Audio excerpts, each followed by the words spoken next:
Thank you, thank you. The following is one of my voiceover demos.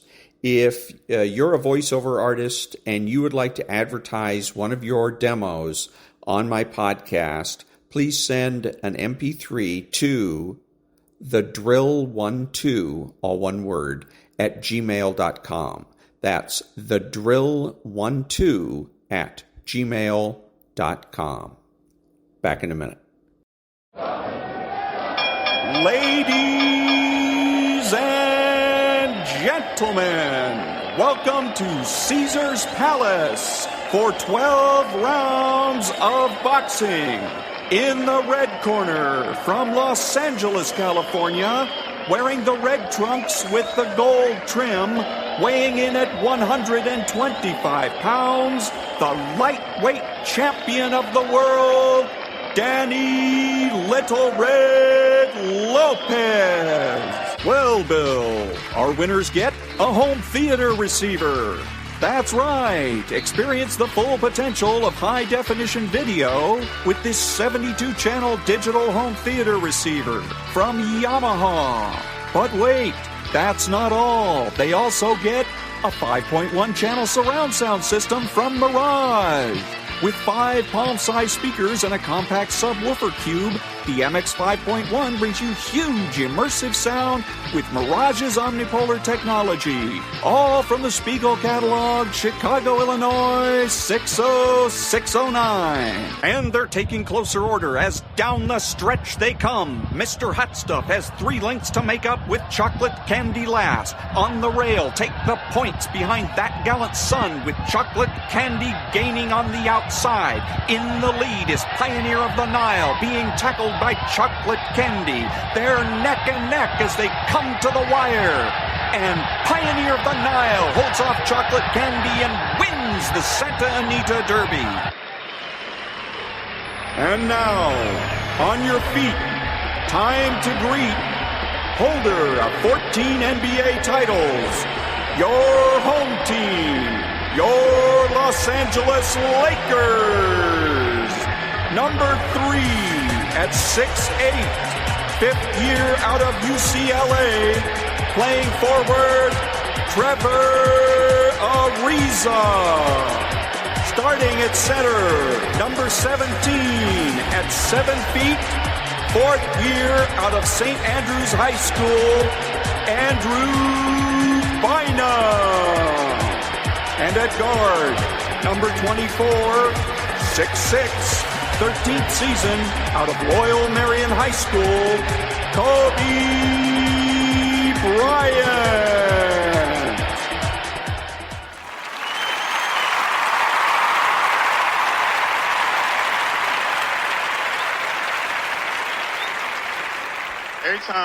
Every time I see a teenager transitioning and their parents be cool with it, I just be like, oh, y'all must be rich as fuck. That's the only thought I have.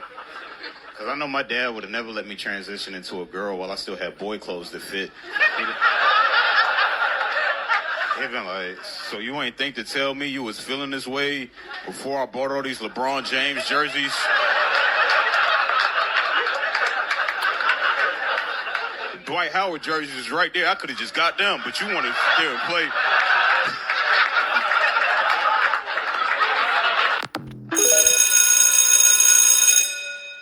Good morning. It's Monday, Talk Radio Monday, September the 16th, and this is The True Conservative. Welcome to all the butchers, bakers, and candlestick makers out there. I'm Ron, your host, and the only true conservative in the United States today. So today, after the Serenity Prayer and the patriotic song of the day, we will have the patriotic shorts, motivation, Bishop Barron, Ayn Rand, the 33 strategies of war, and Talk Radio's America. All that and more when I get back.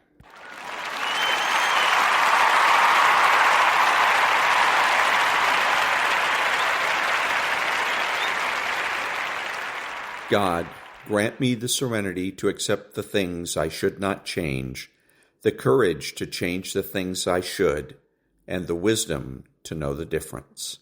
Amen.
Thank you. And now, a little bit of Varney and Company. I'll tell you what, my final thought, half a point.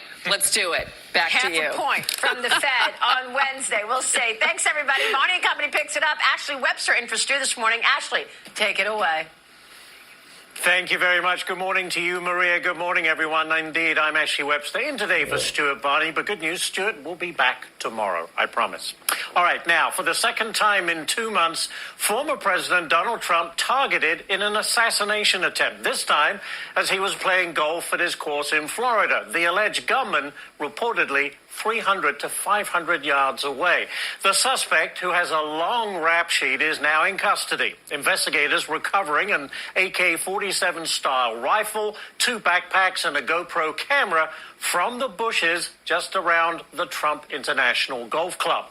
The big questions: how was the suspect able to get so close to Trump just months after the first assassination attempt? And how did he know that Trump was going to be there at that time? The other big story we're watching today, of course, in the markets is the Fed, expected to cut rates as soon as Wednesday. And as you can see, a bit of a mixed bag. The Dow up 111 points, about 0.25% gain, but the S&P lower and the NASDAQ down about 0.5%. A mixed bag, for sure. Let's take a look at the 10-year Treasury yield, moving slightly lower, down 0.5 basis point to 3.64%. Let's take a look at the 2-year that has also been moving ever so slightly lower. That is the story, down 2.6 basis points at 3.55. Take a look at gold. Has hit a record high. Right now it's standing at $2,612 per troy ounce. We'll talk about gold in just a few minutes. And what about Bitcoin? Seems to struggle to get to that 59,000 level. Seems to be a bit of a sticking point. Anyway, it is Monday, September the 16th. So much to talk about. Varney and Company about to begin.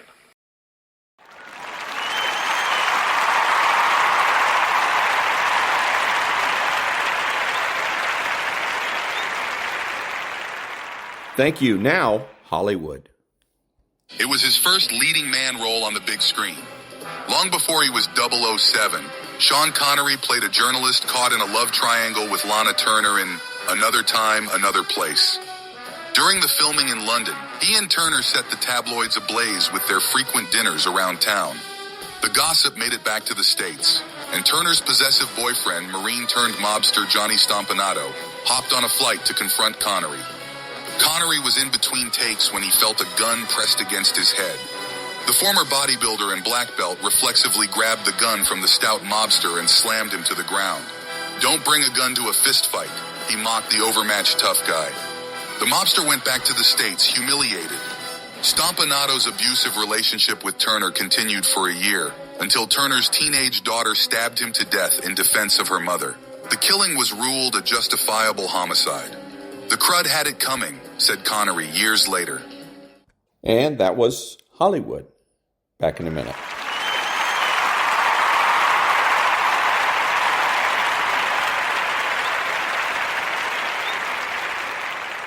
Thank you. And now, the Patriotic Shorts. Happened when the Japanese pissed off the toughest Marine in history. Recruited from jails and insane asylum. Every Marine knows it's Marine Corps law to say goodnight to Chesty Puller before sleep. He's like Zeus to the Greek gods. Chesty spent 37 years kicking ass in the Corps. When they put him in an inactive role as a lieutenant, he re-enlisted as a private to get back to what he did best, shooting people in the face. On his rise from private to lieutenant general, Chesty Puller earned 14 medals for combat bravery, including 5 Navy Crosses, making him the most decorated Marine in Corps history. At Guadalcanal, under heavy fire, Chesty took shrapnel and sniper hits, but that just made him angrier. With his Marines overwhelmed by Japanese resistance, Chesty ran to the beach, flagged down a destroyer, and with no authority to do so, ordered a second assault. They unleashed everything, clearing a path for the stranded Marines. In the same campaign, Chesty and his men defended an airfield, killing 1,400 enemies and capturing 17 weapon-laden trucks. When 3 Marine battalions lost their commanders at New Britain, Puller took charge. Under heavy fire, he reorganized the men and led an assault that broke enemy defenses, earning his 3rd Navy Cross. In 1944, Puller led the 1st Marine Regiment in the brutal Battle of Peleliu, one of the bloodiest engagements in Corps history.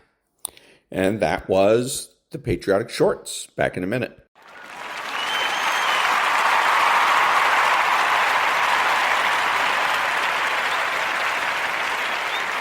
Thank you. And now, Bishop Robert Barron. The greatest male saint in the history of the church was not a pope, not a bishop, not a priest, not a deacon, not a hermit, not a monk. The greatest male saint was a husband and layman and a simple worker. So, St. Joseph. A very interesting thing, a curious thing. Joseph never speaks in the Gospels. There's no account of Joseph ever saying anything. Rather, he listens and does what he's told. The saints are those who disappear into the mission of the church. Saint isn't drawing attention to himself or herself. Well, I think the example par excellence of that is St. Joseph. There's no crowing. There's no, hey, look at me. There's no, let me tell you what I'm doing. He listens, does what he's told, gets about the mission that God gives him. That makes him a deeply attractive and appealing figure, I think, to a lot of people. And that was Bishop Robert Barron. Back in a minute.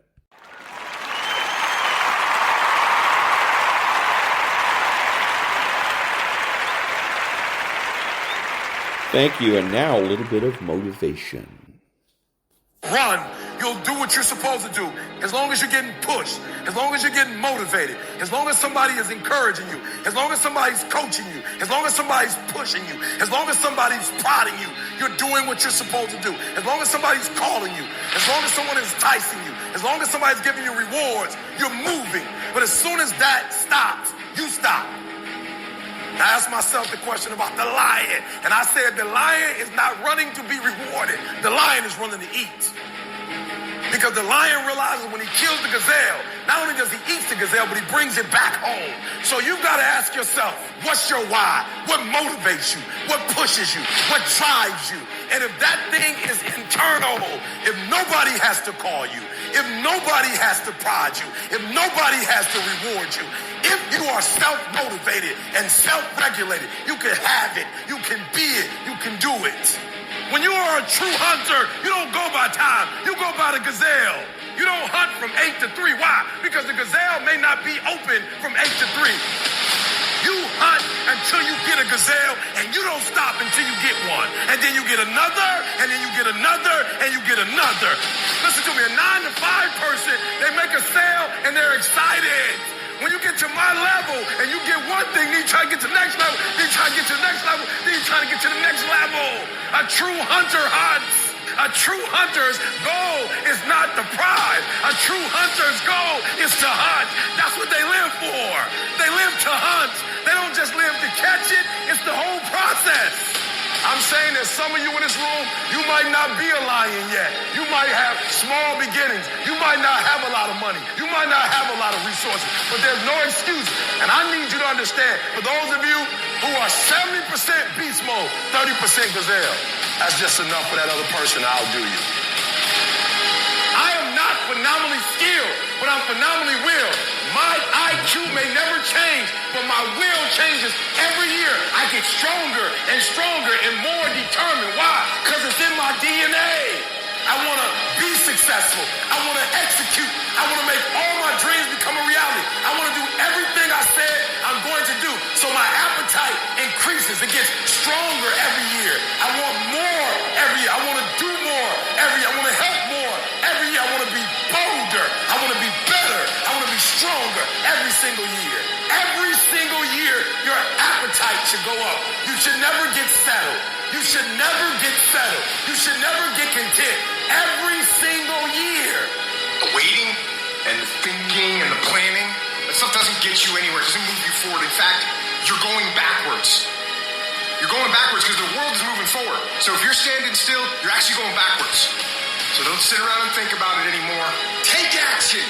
I don't care how small it is. I don't care how minuscule the movement is, but make movement. Move forward and do that every single day, no matter what. Be what it is you claim to be about. Be what it is you truly want to be. If you truly want to be successful, if you truly want to change your life, if you truly want to lose 50, 100, 200, 500 pounds, be about it today. This is not a year that you're going to be doing a lot of talking. This is the year for grinding. This is not the year of dreaming. We're not dreaming no more. We're not wishing no more. We're not watching other people ride the ride no more. We're not watching people cash checks no more. We're not doing that no more. This is our year.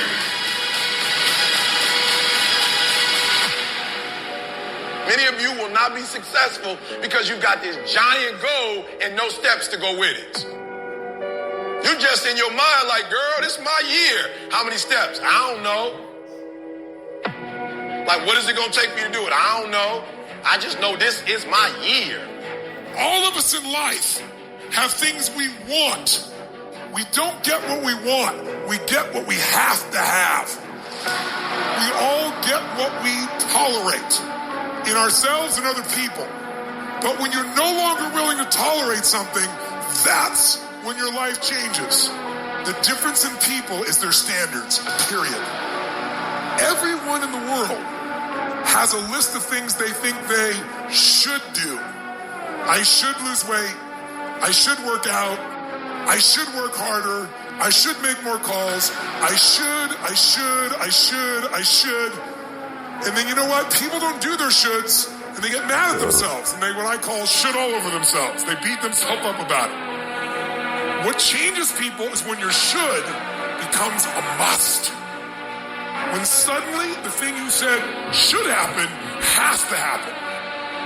That's when human beings change.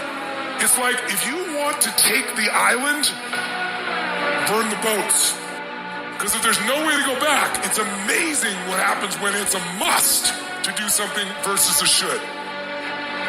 The number one thing that's going to change your life, the only thing that will change your life, change your business, change your money, change your relationship, is you must raise your standard.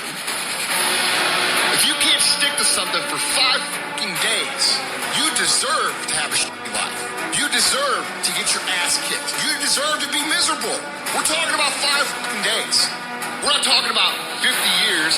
We're not talking about the 5 years it probably takes to build something worthwhile. We're not talking about the 5 months it could take for you to lose 100 pounds. We're talking about 5 fucking days. And you can't even stick to it for that. So what the do you think you deserve? You deserve exactly what you get. It has everything to do with what time you wake up. It has everything to do with how you eat. It has everything to do with how you work out, how you prepare. It has every single thing to do with how you think. No alarm clock needed. My passion wakes me up. My drive wakes me up. My determination wakes me up. My ability to be, do, and have whatever I want, it wakes me up. What wakes you up? What drives you? Why are you playing this game? Is it just a game?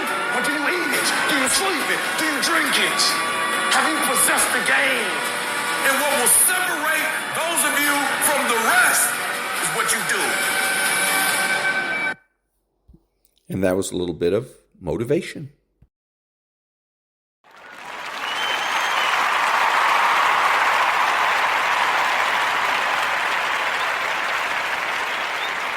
Thank you. And now a little bit of meditation.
And that was a little bit of meditation.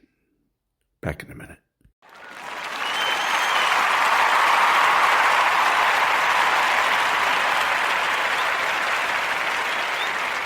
Thank you. And now, the Daily Stoic.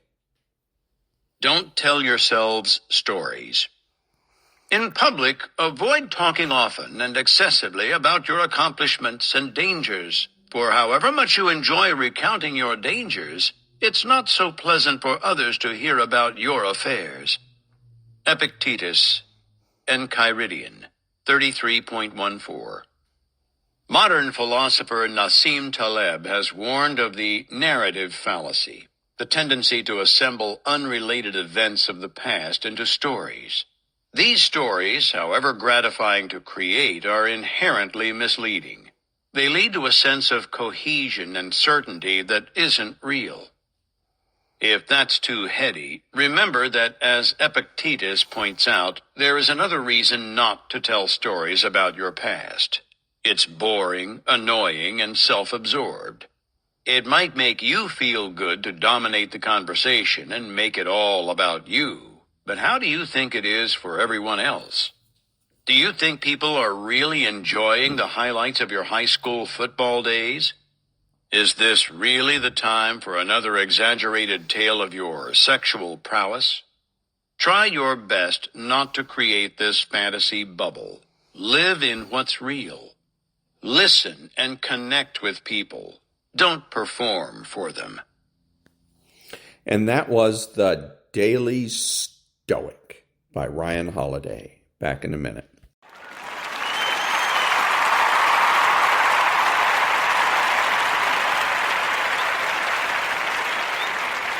Thank you. And now the Ayn Rand quote of the day.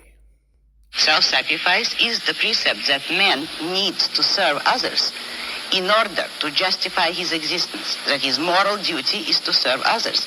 That is what most people believe today. Well, yes, we're taught to feel concerned for our fellow man, to feel responsible for his welfare, to feel that we are, as religious people might put it, children under God and responsible one for the other. What's wrong with this philosophy? But that is what, in fact, makes man a sacrificial animal, that man must work for others, concern himself with others, or be responsible for them. That is the role of a sacrificial object. I say that man is entitled to his own happiness and that he must achieve it himself, but that he cannot demand that others give up their lives to make him happy, nor should he wish to sacrifice himself for the happiness of others. I hold that man should have self-esteem. And that was the Ayn Rand thought of the day. Back in a minute.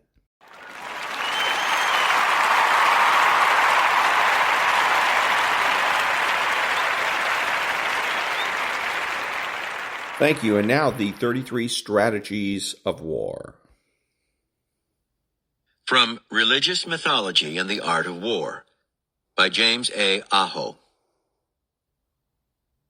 Huangdi, the legendary Yellow Emperor and reputed ancestor of the Zhou dynasty, the historical paradigm of concord and civilization, is said to have brought harmony from chaos, tamed the barbarians and wild beasts, cleared the forests and marshes, and invented the 5 harmonious sounds, not through an act of epic bloodshed, but through his superior virtue, by adapting and yielding to natural conditions and to the will of heaven.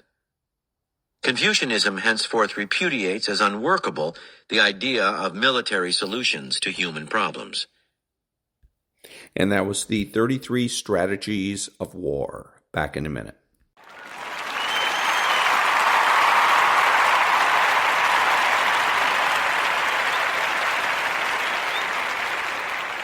Thank you. So if you're a Democrat, you should vote for somebody else other than Joe Biden because he simply hasn't done anything for you. I'm not talking about how he's not conservative enough or he hasn't balanced the budget or things like that, because I know you guys don't particularly care about all that. I'm talking about the things you care about. Number one thing he was going to do that you care about is stack the court. He was going to expand it by 4 seats. By going ahead and getting D.C. to be a state, Puerto Rico to be a state, et cetera, et cetera. Whatever happened to that? He started a committee or commission to study the problem, and that's where all good ideas go to die. And so that's nothing. So now what about single payer? Where are we on single payer? Because isn't it Obamacare supposed to be a step in the direction of single payer? So how come that hasn't happened? He hasn't done anything. What about war? Democrats are supposed to be the party of peace. But he has allowed 2 wars to break out and continue under his administration. So, and then again, what about things like inflation? Going to the grocery store and having to pay more. And nobody can deny that there's inflation because we all go to the grocery store and we all know that the prices have gone up. And that's no good for anybody. So for those 3 things, why bother to vote for Joe Biden? He hasn't done for you what he promised to do. So you got to vote for somebody else. If you can't bring yourself to vote Republican, then vote Robert Kennedy. Back in a minute.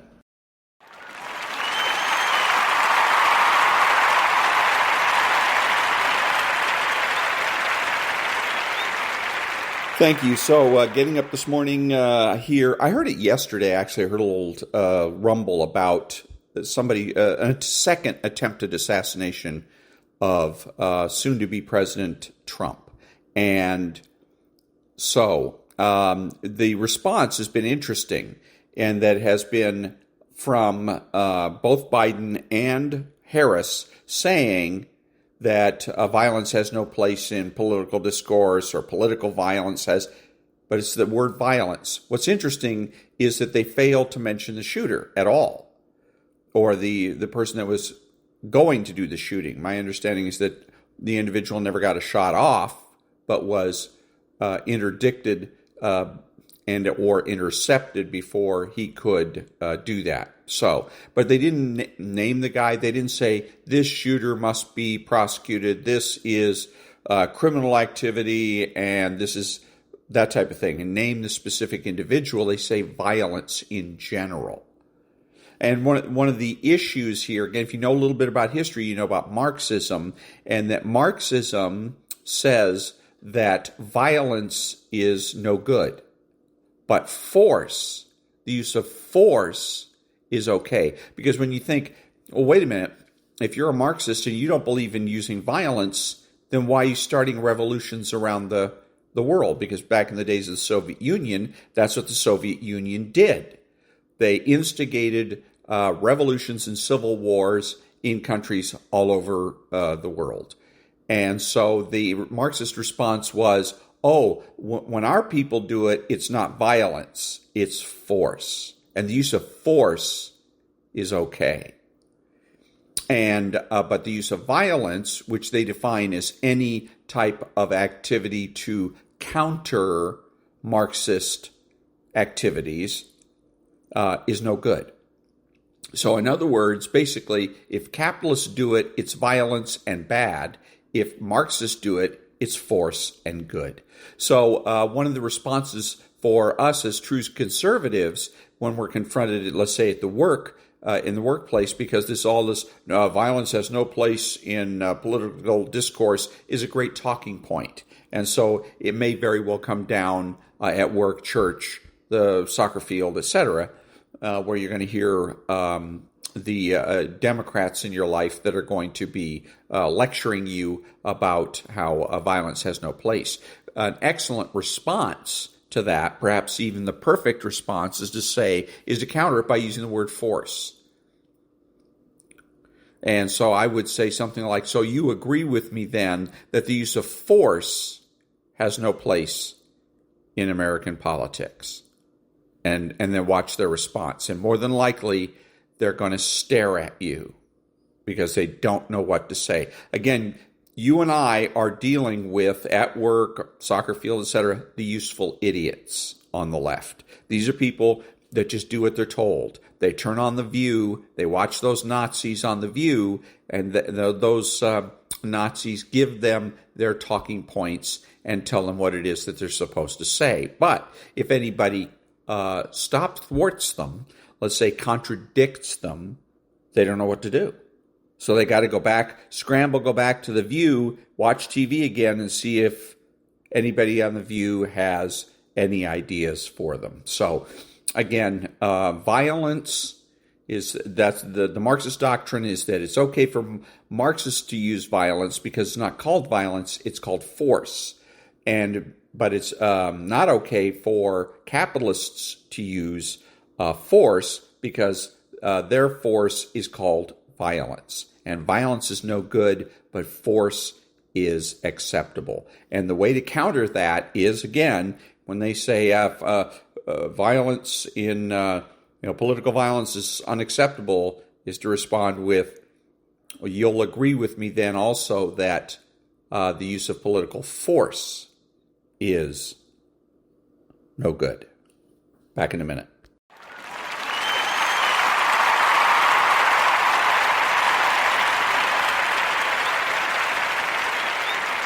Thank you. And now, Chapter 19, I Hope He Fails, from Brian Rosenwald's Talk Radio's America. 19. I Hope He Fails. The election of Barack Obama was a revolutionary moment in American politics. Above all, the nation had its first black president, and the nation had its first digital president. The Obama campaign carried forward the 1992 Clinton campaign's passion for new media. Whereas the Clinton campaign had great success innovating with talk radio, in 2008, the Obama team harnessed digital technology and micro-targeting and rode them from insurgency to the presidency. After entering the White House, Obama and his team continued their dramatic reconfiguration of Democratic communications strategy. The administration took advantage of detailed information on the reach and footprint of various media outlets to better target audiences. For instance, the White House largely scrapped Radio Rows because the targeting data made clear that regional television rows were a better approach. According to Dag Vega, who is special assistant to the president and director of broadcast media, regional television offered maximum impact for a national initiative. Thus it was television anchors, not talk hosts, who flocked to the North Lawn, invited for a day of broadcasting and interviews with heavyweights, the president included. Furthermore, messaging was targeted not just geographically and demographically, but also ideologically. All progressive media outreach ran through a dedicated staffer. Finally, the communications staff established the first White House social media operation, which grew dramatically during the president's 8 years in office. The Obama team thought broadly about venues from which to disseminate their message. The president appeared on Between Two Ferns, a digital celebrity interview show hosted by comedian Zach Galifianakis. Obama chatted with popular podcaster and comedian Mark Maron and set the political world aflame when he used the N-word while discussing race relations on the show. He even did a Reddit AMA, Ask Me Anything, the modern equivalent of Bill Clinton's foray into the post-State of the Union digital Q&A. In an effort to reach a young and male audience, Obama, a massive basketball fan, picked a yearly bracket for the NCAA tournament and appeared on ESPN and other sports programming, chatting courtside with broadcasters. This, too, was redolent of Clinton, who had joined ESPN Radio to dish on college basketball. While micro-targeting offered a newfound precision, much of the Obama team's media outreach involved an intensification of earlier efforts. The White House took ideas from predecessors' playbooks and applied them in what was now a much larger media environment with many more opportunities to reach voters. The smorgasbord of available media inspired new messaging approaches. Gone were the days of radio directors pushing the White House message to everything from morning talk shows to conservative outlets to NPR. Instead, radio got divvied up. Regional shows were handled by staff focused on regional press. Staffers tasked with booking television interviews also booked national radio, with their priority being the former. Staff in the constituency press office addressed Black and Spanish language radio outlets, and the staffer focused on progressive media covered liberal radio. The result was a diverse radio strategy. The Obama White House held talk radio days for select issue blitzes. The president did occasional radio interviews, and the White House dispatched surrogates to radio in a targeted fashion. For instance, Agriculture Secretary Tom Vilsack, a former governor of Iowa, did turns on Iowa Farm Radio. But most of the focus was on neutral, non-ideological radio and on programs aimed at Black or Latino audiences. While radio targeted to minority listeners was not necessarily all political all the time, it reached the Democratic base in much the same way that conservative talk radio reached the Republican base. NPR was also on the White House's interview radar, in part because the network offered an opportunity for a ripple effect. Other elite media paid attention to NPR, so its interviews could echo throughout the press. But in a variety of ways, the radio effort was also significantly downgraded. Jen Psaki, one of Obama's communications directors, explained that Obama's team employed radio in a selective and specific manner. This was not the daily use of the George W. Bush administration or even the early Clinton administration. The Obama team even turned the president's weekly radio address into an online video series. When it came to conservative media, the White House engaged with Fox News, but not talk radio. Sometimes staffers went on Fox for interviews or to correct the record. In general, Obama's team believed that engaging Fox was worth its time because, as a channel that drew large audiences for hard news programming, it catered to some persuadable viewers. National conservative talk radio was another story. As far as the White House was concerned, talk radio promised only fruitless combative argument, and none of the listeners were open to persuasion from a Democrat. Devoting resources to talk radio or serving up guests didn't make sense to a disciplined operation such as Obama's. His communications team knew that there was a more effective medium for just about any message the White House wanted to send. Obama's presidency marked the culmination of a decade of partisan divergence with respect to communication strategies. Today, this may seem like a trivial observation. Of course, Democrats and Republicans talk to different audiences through different media. It's also not without ample precedent in American history. Partisan newspapers dominated the 19th century. But that doesn't make the development any less shocking or less of a departure from recent times. The beginning of the talk radio era in the early 1990s looked very different. By the time Obama was in office, talk radio, a major player in American political dialogue, barely existed from the White House's perspective. In Congress and state governments, however, Republicans were still devoted to talk radio, despite the ups and downs of their relationship with the medium. In many ways, the relationship between talk radio and Democrats had been doomed from the start. While it was hot and heavy for a short while, many rank-and-file Democrats were never going to embrace talk radio because they perceived the medium to be implacably hostile.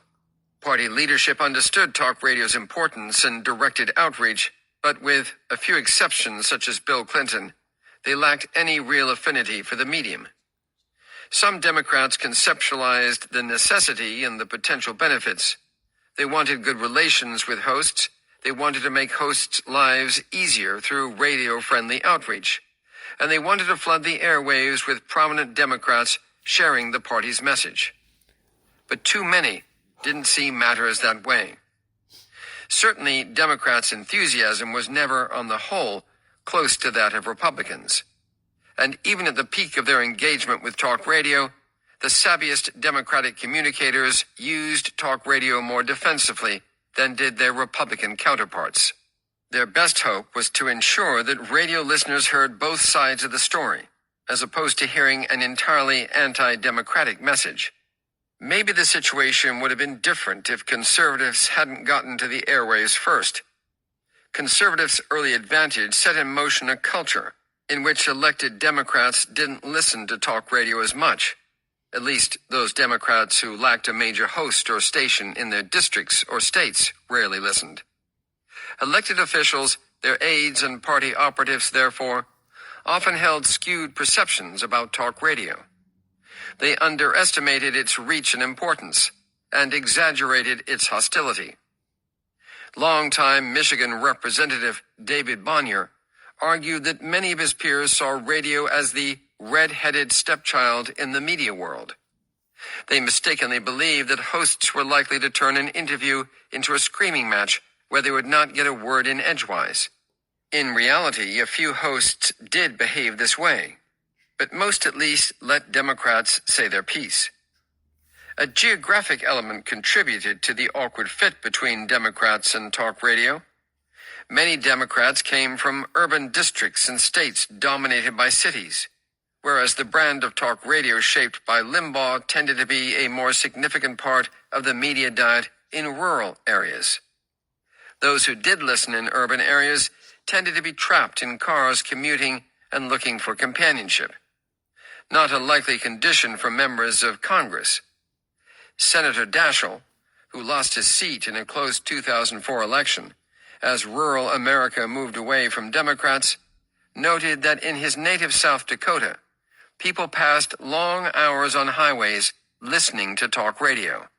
Senator Ben Nelson prioritized radio because, as one of his aides noted, in his home state of Nebraska, a significant number of people weren't reached by the internet or even by cable. But from the perspective of most leaders and the party as a whole, talk radio was at most one among many tools for communicating, and not an essential one, given that their base was concentrated in urban areas and mostly didn't tune in to the conservative breed of spoken word radio.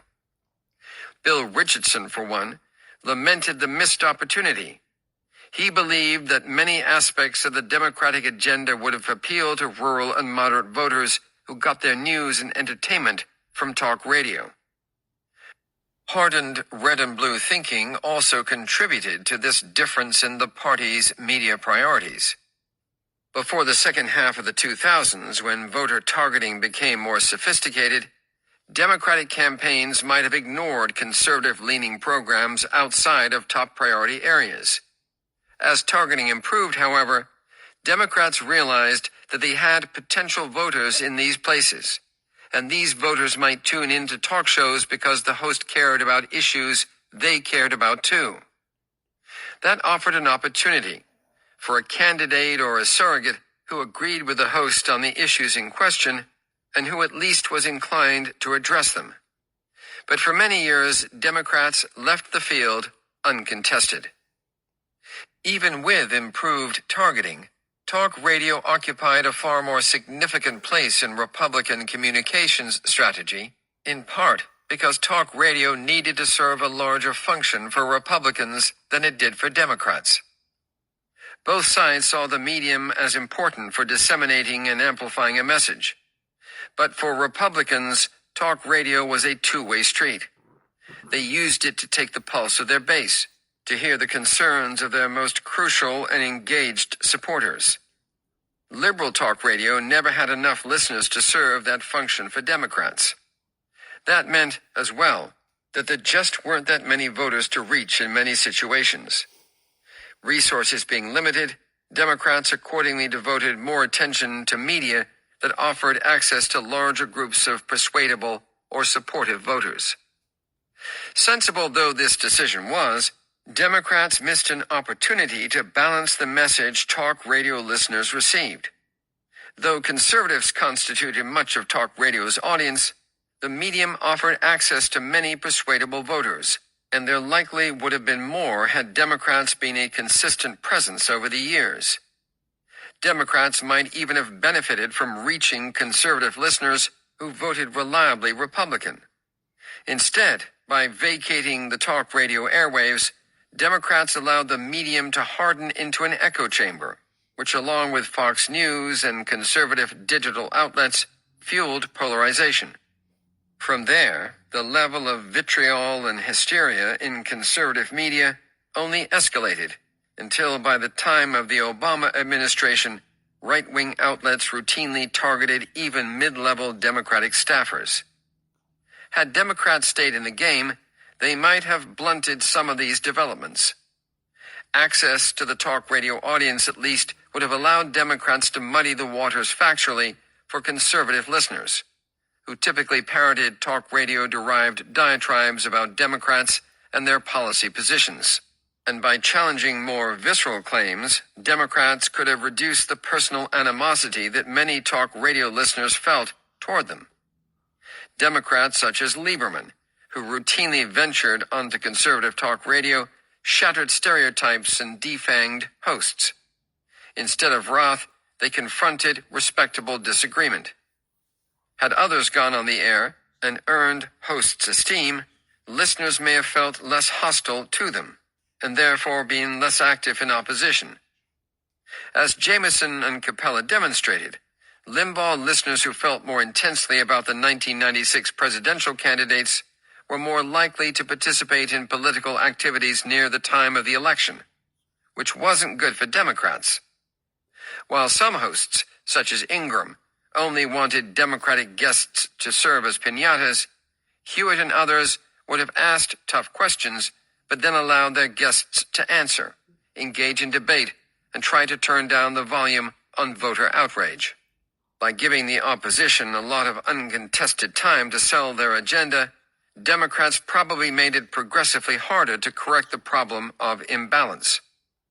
Their absence from talk radio not only meant that listeners weren't getting Democrats' message, it also meant that hosts had free rein to caricature their positions and villainize them personally. This would have increased the chances that the audience accepted Republican claims, even if Democrats had at least come on the air to defend themselves. By the Obama era, it was arguably too late to correct this mistake, given the intense mixture of scorn, disgust, and fear that talk radio listeners felt toward Democrats. The resulting disparity in messaging likely contributed to Democrats' steadily decreasing competitiveness in small towns and rural parts of America, including in the Midwest, which culminated in Donald Trump's stunning ascension. None of this is to say that Democratic outreach would have transformed talk radio into a friendly medium.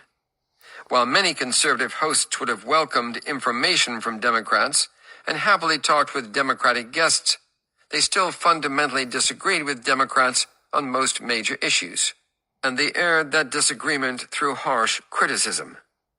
That's what the bottom line demanded: flamboyant disdain delivered with panache.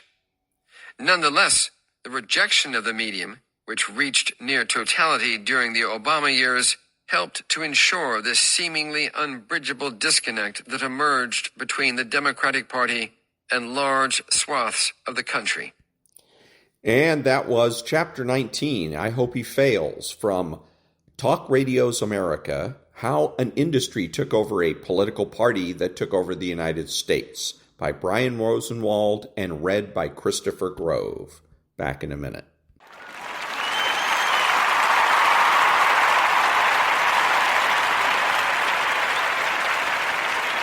Thank you. This is Ron, your host, the only true conservative in the United States today, bidding adios to all the butchers, bakers, and candlestick makers out there and reminding you that you are not neutral and that the government has no rights.